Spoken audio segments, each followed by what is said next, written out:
Hi friends, இன்றைக்கி நீங்கள் பார்க்க போகிறது எங்கள் அம்மாவோட ஸ்டைல் பிரியாணி நூடுல்ஸ். வாங்க எப்படி செய்யலான்னு பார்க்கலாம்.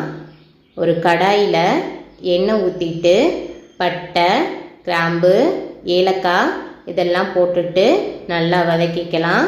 வதக்குனதுக்கப்புறம் கட் பண்ணி வச்சுருக்க வெங்காயத்தை அதில் சேர்த்து, அப்புறம் பச்சை மிளகாயும் அதில் சேர்த்து நல்லா வதக்கிக்கலாம்.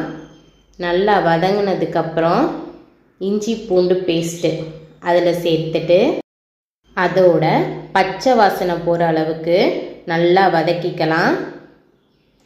இப்போது நல்லா வதக்கினதுக்கப்புறம் கட் பண்ணி வச்சுருக்க தக்காளியையும் அதில் சேர்த்து இது போல் நல்லா வதக்கிக்கலாம். இப்போது இந்த நூடுல்ஸ்க்கு தேவையான மிளகாய் பொடியை இதில் ஆட் பண்ணிக்கலாம். மிளகாய் பொடி சேர்த்துட்டு நல்லா வதக்கிக்குவோம். இது அப்படியே பிரியாணி டேஸ்ட்டில் தான் இருக்கும். இப்போது கொஞ்சம் தயிரும் அதில் சேர்த்துக்கலாம். சேர்த்துட்டு கட் பண்ணி வச்சுருக்க பீன்ஸ், கேரட் வெஜிடபிள்ஸை அதில் சேர்த்துக்கலாம். சேர்த்துட்டு கொஞ்சமாக பாயில் பண்ணி எடுத்துக்கலாம்.